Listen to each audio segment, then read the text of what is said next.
2023 সালের শেষ দিকে মিয়ানমার সেনাবাহিনীর বিরুদ্ধে একযোগে লড়াই জোরদার করে দেশটির বিভিন্ন অঞ্চলের সশস্ত্র বিদ্রোহীরা। এবার বছর পেরোনোর আগেই মিয়ানমার থেকে রাখাইনকে বিচ্ছিন্ন করার পথে বিদ্রোহী গোষ্ঠী আরাকান আর্মি। ব্রাসেলস ভিত্তিক অলাভজনক আন্তর্জাতিক think tank international crisis group বলছে, অরাষ্ট্রীয় সশস্ত্র সংগঠন হিসেবে আয়তন ও জনসংখ্যা দুদিক থেকেই মিয়ানমারের সবচেয়ে বড় অংশ বর্তমানে নিয়ন্ত্রণ করছে আরাকান আর্মি, আর এখন রাখাইনের প্রায় পুরোটাই দখল করার পথে। এর মূল্য দিতে হচ্ছে রাজ্যের বেসামরিক মানুষকে।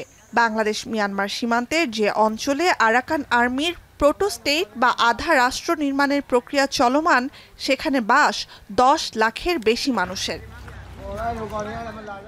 আইসিজি বলছে, সেনাবাহিনীর নির্বিচার হামলা আর অবরোধ সত্ত্বেও রাখাইনের সংখ্যাগরিষ্ঠ বৌদ্ধদের সহায়তায় গেল কমাসে সমানে এগিয়ে গেছে আরাকান আর্মি, দখল করেছে একের পর এক শহর ও গ্রাম।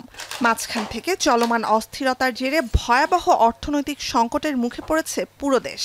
একই সঙ্গে আরাকান আর্মির ব্যাপক নিপীড়নেরও শিকার হচ্ছেন রাখাইনের সংখ্যালঘু রোহিঙ্গা মুসলিমরা। রাজ্যের উত্তরে মংডু শহরে হামলার সময় প্রায় 200 রোহিঙ্গাকে হত্যার অভিযোগ রয়েছে গোষ্ঠীটির বিরুদ্ধে। দীর্ঘ রক্তক্ষয়ী অরাজকতার মাধ্যমে রাখাইন থেকে মিয়ানমার সেনাবাহিনীকে উৎখাতের পথে আরাকান আর্মি।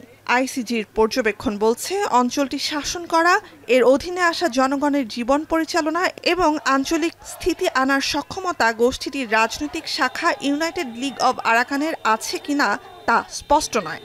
রাখাইনের সংখ্যাগরিষ্ঠদের সহযোগিতায় বিদ্যুৎ, ইন্টারনেট সহ বিভিন্ন জরুরি পরিষেবা, অর্থনীতি সহ দুর্বিষহ জীবনযাত্রা ঠিক করতে কিছুটা সময় পাবে আরাকান আর্মি, কিন্তু জনগণের এ ধৈর্য কতদিন থাকবে তা অনিশ্চিত। থিঙ্ক ট্যাঙ্কটির মতে, স্বায়ত্তশাসনের লক্ষ্য অর্জনের পথে যেসব প্রতিবন্ধকতা রয়েছে তা উপলব্ধি করতে শুরু করেছে আরাকান আর্মি। প্রাকৃতিক সম্পদে ভরপুর রাখাইনের সঙ্গে প্রতিবেশী বাংলাদেশ ও ভারতের পরিবহন, যোগাযোগ ও বাণিজ্য অত্যন্ত দুর্বল। তাই চীন ও থাইল্যান্ড সীমান্তে মিয়ানমারের সংঘাত কবলিত রাজ্যগুলোর তুলনায় রাখাইনের অর্থনৈতিক অবস্থা অনেকটাই দুর্বল।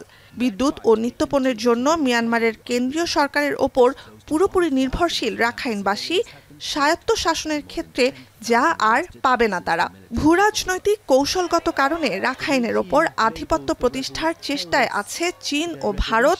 একই সঙ্গে আশ্রিত 10 লাখ রোহিঙ্গাকে ফেরত পাঠাতে চায় বাংলাদেশ। জটিল এই পরিস্থিতি সামাল দেয়া আরাকান আর্মির জন্য কঠিন হবে বলে মনে করছেন অনেকে। 1942 সাল থেকে সংখ্যাগরিষ্ঠ বৌদ্ধ, সংখ্যালঘু মুসলিমদের সাম্প্রদায়িক উত্তেজনায় জর্জরিত রাখাইনে জাতিগত সহিষ্ণুতা রক্ষায় আগে থেকেই হিমশিম খাচ্ছে আরাকান আর্মি। সংখ্যালঘু হলেও রাখাইনের উত্তরাঞ্চল রোহিঙ্গা অধ্যুষিত। বছরের পর বছর ধরে রোহিঙ্গা নিপীড়নে সীমা ছাড়িয়ে যাওয়া সেনাবাহিনী বিদ্রোহীদের আক্রমণে কোণঠাসা হয়ে সাম্প্রদায়িকতার আগুন আরও উস্কে দিয়েছে বলে অভিযোগ রয়েছে। আগে রোহিঙ্গাদের সন্ত্রাসী বললেও এখন তাদেরই সেনাবাহিনীতে বাধ্যতামূলক নিয়োগ দিয়ে পাঠাচ্ছে আরাকান আর্মির বিরুদ্ধে লড়তে। এ অবস্থায় 2017 সালের পর গেল 5 অগস্ট সবচেয়ে রক্তক্ষয়ী আক্রমণ হয় রোহিঙ্গাদের ওপর। দায় স্বীকার না করলেও সন্দেহের তীর ওই আরাকান আর্মির ওপরই।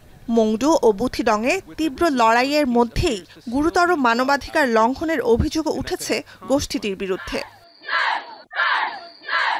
আইসিজি বলছে, 1.5 দশকের লড়াইয়ের পর লক্ষ্যের কাছাকাছি পৌঁছালেও কঠিন পরীক্ষার মুখে পড়েছে আরাকান আর্মি।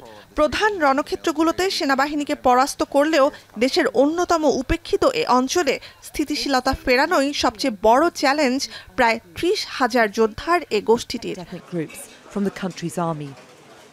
নুজহাত কামাল, এখন বিশ্ব।